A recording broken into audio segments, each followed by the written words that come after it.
Okay, good evening. This is a meeting of the Freeport Withdrawal Committee at the Freeport High School Conference Room on Thursday, June 19th. It's now about 6:40. In attendance we have Rich DeGrand-Prix, Kate Werner, and myself, Peter Murray. Dennis King. I'm not sure if, did anybody hear from him? I think he's probably going to come a little later. Yeah, he should be here later. Yeah, so first item on the agenda is to waive the reading of the minutes and accept them as written for the June 12th, 2014 meeting. Can I have a motion, please? So moved. Seconded. All in favor? Aye. None opposed? That passes. Okay, agenda number 2, updates in preparation for the proposed June 26, 2014 mediation. So let's start with some updates first.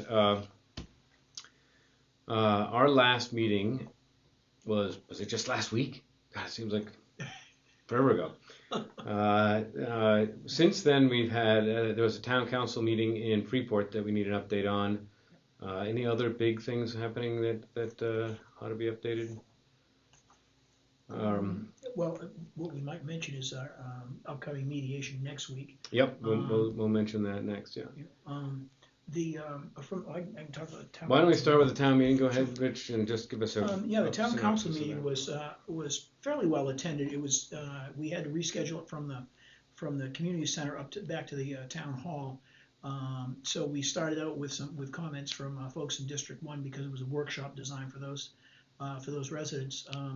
And we had it started right out with some comments about the withdrawal process and a few questions. What we did was put those aside until we got to that item, and we took that item out of order because it was scheduled to be at the end of our meeting, and we knew we had a budget work to do, so we moved it forward. We had a number of folks speak, although it was a smaller group than I had hoped to hear from. I have some notes here. We had 1, 2, 3. There were about 5 or 6 folks that spoke, and then the council talked quite a bit about it and asked a lot of questions, and I tried to be as accurate with my responses or answers as I could. I explained the frustration that we're all kind of suffering from, and that we felt that we really had kind of spent 4 or 5 hours and not really gotten it. We were actually ended up behind where we'd started, we thought. And so we talked about those issues, and the council, to report to you guys, the council supports the process that we're going through and has offered to do anything they can to help, whether it's, whatever it is. And we did take a vote to have the council chair and the town manager I guess spend a little bit of time talking with our council at Bernstein Shore to get some better information or some better insight around the School of Guaranteed Acceptance, which seemed to be something that really was quite an issue for folks, largely because of the actual capacity issues. We did talk about capacity as best any of us can understand it because the number moves around quite a bit. We work from 5 or 6 recommendations, or actually numbers that Lyndon Keck had provided at one point or another. And one of the things we discovered is there's not as much clarity around the issue of whether the FPAC is included in calculations or not, and the fact that it's a smaller or older school, so you can't often use a total square foot calculation because as you renovate, your hands are kind of tied around how you reuse space or renovating. So there's a lot of factors that go into this, and we spoke some about the per student square feet and talked about a lot of things. I answered a lot of questions largely about the meeting. Most of the councilors had received an email from somebody. I'm not sure how all of them received it, but from actually it was the guest column article, and they had a lot of questions around that, and I expressed my frustration with, some of these were kind of half answers. They really didn't address, or they didn't actually answer the whole question, and they only presented one side of the issue, which is unfortunate. There were some parts of this that are kind of untrue. They allege a bunch of things, starting with this is what they provided us with is supposed to be the core principles of the RSU, and it appears that the RSU has never seen it or read it or voted on it. That was kind of frustrating. But and you know, they allege different capacity numbers. They talk about many other things here. You know, at one point they say that they're not obligated to return the high school to us. They can keep it, I guess, or in their view they think they can. And largely the other bullet points that they talk about are ones that we had already offered in our grandfather. So, but we had a lot of discussion around it. There were a lot of folks there. I was surprised. I've heard from more folks who are watching at home. So hopefully they're getting up to speed on this. They can answer questions better. All right. And you were there, Kate. How was it from your seat? I thought the town councilors had some fantastic questions.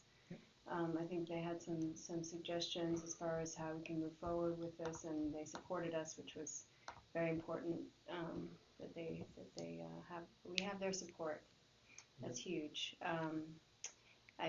All I did at the meeting was, I mean, Rich did a fantastic job of outlining where we were at. I think just to clarify on a few points. I stumbled a bit with some of the numbers, and Kate has she has a committed memory, I think. Kate's got the encyclopedic knowledge of all the facts. Right. So just some of the distinctions between grandfathering and SGA. That was a big one. I think that a lot of people are confused on. Is that basically grandfathering isn't just SGA for 7 years, and so we'd only be extending it for 10. It's much more complex than that.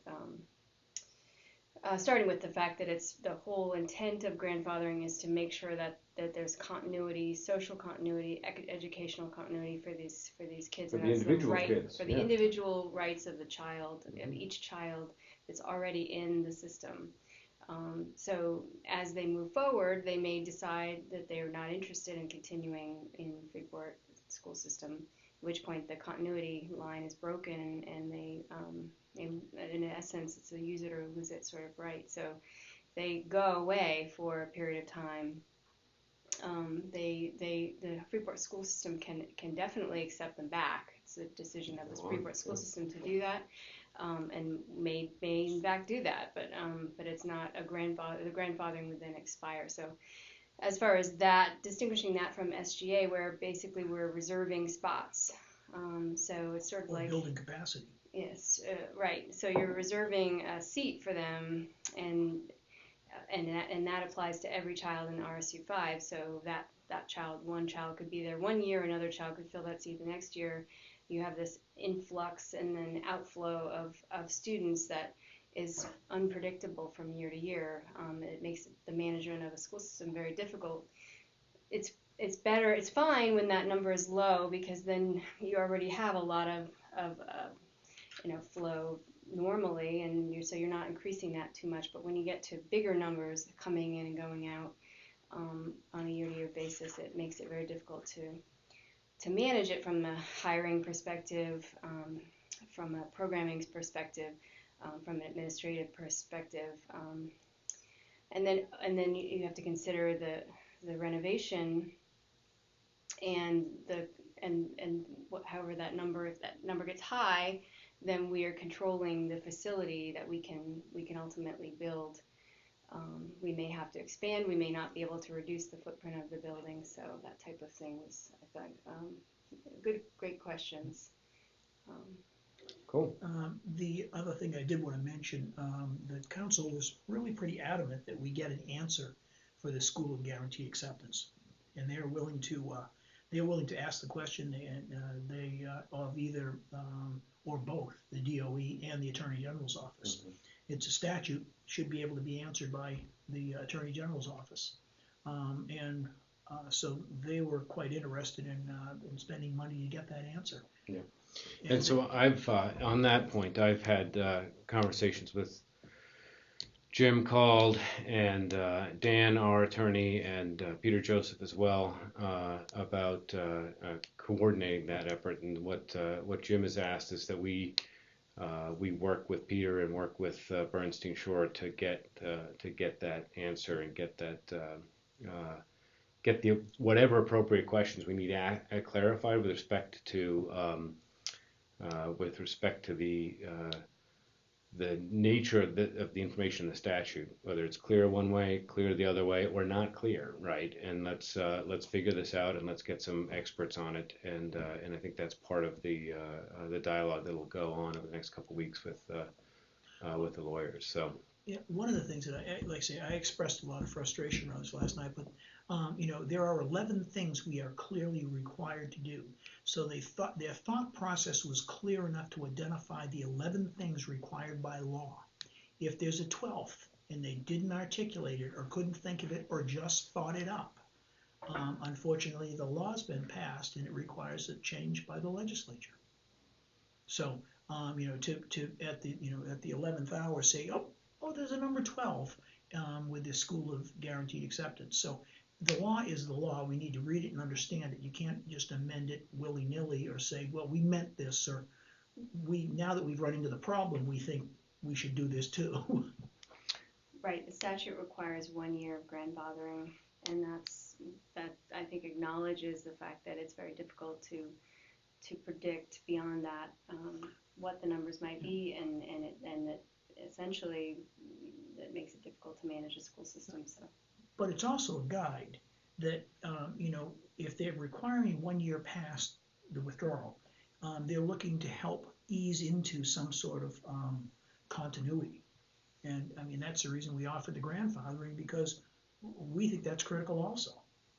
Absolutely. I think we entered into this negotiation with the naive assumption that we would be working with a partner that was going to work with us to create an agreement, as unpalatable as that might be to them, to create a reasonable agreement that Freeport could vote on, because the Freeport voters are exercising their right given by this statute to commission a committee to create a withdrawal agreement that makes sense for them, so that they can then vote on it. And we went into this thinking, okay, we're going to negotiate in good faith. We're going to put forth offers, and to that end, we offered the grandfathering unilaterally from our side. That early on in this conversation, because we felt it was the right thing for the kids, and because even though it was not required by the 11 things in the statute, we offered it out of a sense of good faith and what's right for the kids.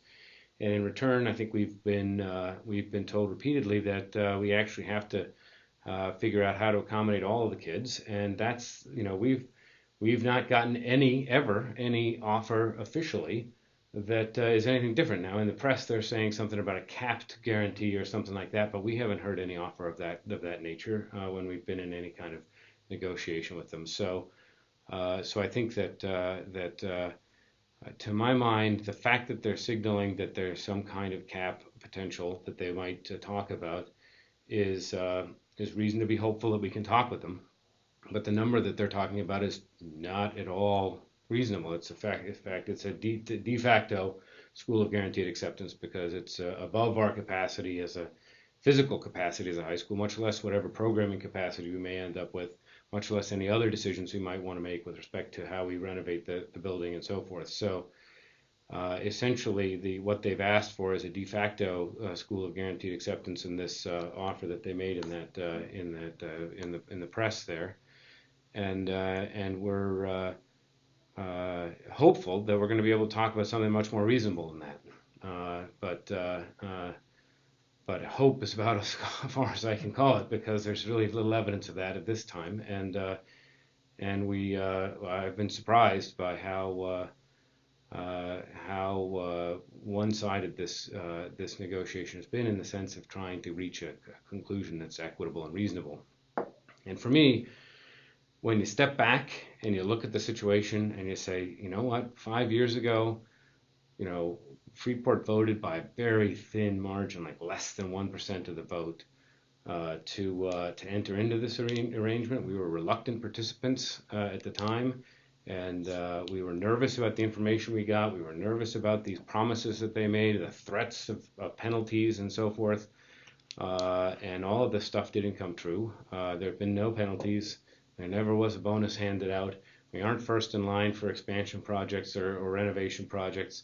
The high school, turns out, doesn't have the capacity that they trumpeted from the highest mountain that it did, and therefore we are essentially stuck in a situation where, for all three towns This is a much more expensive proposition than we ever thought about, and as well, it's been holding back the educational progress that we'd like to be making in Freeport, and so it when you step back and look at it that way, it kind of seems crazy that one side of this negotiation would be working to improve their position, improve their pre-consolidation position by, kind of sticking us with a large commitment that survives for 10 years after this thing. And we should be thinking about, okay, let's just step back, let's kind of get things back to where they were, and then let's take care of the individual kids that are in the system. Let's make sure it's good, and then let's make ongoing, long-term, commitments based on everybody being on their own 2 feet and acting in a rational way in that context. It just seems to me to be unfair to punish the Freeport voters because we were duped into voting for this 6 years ago. I think it's an interesting exercise to go back. You can go back to the town council minutes from the time period where they were talking about consolidation. Okay. We had identified the lack of capacity. Right, and look at the issues that were being discussed at the time and what the basis of that vote was, from the intent of and what everyone knew at the time, and it is an interesting way to look at how we got to where we are.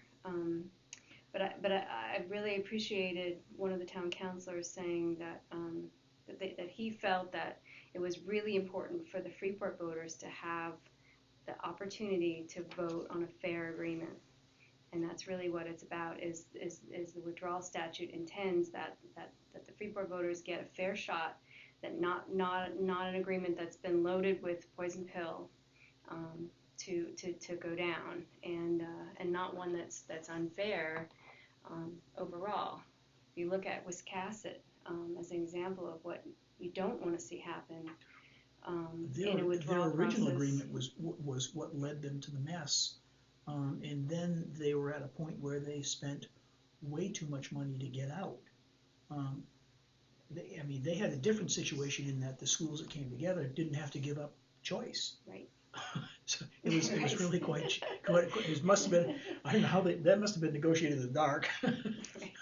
But the only other thing that I would say is, Jim Ryer, as the acting commissioner, is the one who keeps pushing this school of guaranteed acceptance. He is the man who stood here and told us we didn't know how to count. There was plenty of capacity. So if he is going to require us to be the school of guaranteed acceptance, he needs to bring a check from the state of Maine to live up to his other promise made the same night, that we would be first on the list for funding for school projects. So he can make up his mind either way, but this is what's so frustrating to me. You can tell when they're lying because their lips move. Anyway. I'm still fired up. back to some updates. We are planning to enter into negotiations. The hope is that we're going to get some kind of rational dialogue about actual commitments, mutual commitments, costing, and notification and survival, and all those kinds of aspects of negotiating a tuition agreement, which is really what we're talking about here. And if we can get to something reasonable on next Thursday, that would be fantastic. And if we can't, then we're going to continue exploring whatever else we need to explore to figure this out. And the point is, or the point on the mediated negotiation will be on next Thursday, June 26th. Location probably is going to be Freeport Community Center or the Town Hall. As soon as we know where, we'll get it posted so folks can find us if they want to. Yeah. So and at least part of that will be an open negotiation, although the mediator will have kind of the con and be able to do like he did last time, divide us up or put us together, whatever he thinks would be the most productive. So I'm not sure it'll be anything much to watch, but if there's probably going to be some at least publicly conducted business at the beginning of that session. So The start time at this point appears to be 1 p.m. 1 to 2. 2, I think. 2 Was it o'clock. 2? You said 1? Yeah, I saw your email. There's an email from the other side that indicated they can start at 2. All right, so 2 p.m. then we will kick it off, and it'll either be the town hall or the community center. We'll post it as soon as that stuff firms up. And there was some public input to concern about the deadline of the end of June, and so we are working on that to see if we can figure that out with the DOE. Maybe find a way to work through that. So. They had expressed some interest in being a bit flexible, but because of the time. If we clean it up next Thursday, we'll be all set. Even if we come to agreement on just the philosophy of this, and the appendix aren't quite complete. We'll be close enough. We can send them a draft, and Exactly. they can have everything but the appendices, and we can haggle on that if we need to. I mean, it'll be. The big question is going to be whether we can solve this big issue and take a cut at what the philosophy is going to be about how we approach the finances. If we can get those 2 things done, then we can begin a dialogue with DOE probably. That would be my guess. So that's it. Any other updates? Any other news? Any other thoughts? I'm still continuing to hear from lots of folks who are. My phone has been ringing off the hook. And I went to my kid's graduation last night, and from 8th grade, and it's there's lots of people wanting to know what's going on. Lots of people, quite frankly, reacting to that editorial saying, "Don't give in, don't cave, stand up." I forwarded the survey, the Durham survey that was it Survey Monkey. I've had a bunch of people asked for a link to that, so I've sent that out to folks so they can read through that too. And I tell them there's a bunch of comments at the end that they want to read through also, because I think it's good information. It gives you kind of a perspective of at least the respondents, what they're thinking. So. All right, good. Public comment is next, and there's no public here, so. I invited everybody again. I know, and I've been inviting folks as well, and I guess folks are feeling up to date. With that, can I have a motion, please, to enter into executive session to discuss follow-up legal strategy and consult with the committee's legal counsel regarding ongoing negotiations with the RSU5 working group pursuant to 1 MRSA Section 405(6)(e). So moved. Seconded. All in favor? Aye. Aye. Okay, we're going into executive session. Thanks for listening, folks. Give me a second to turn it off.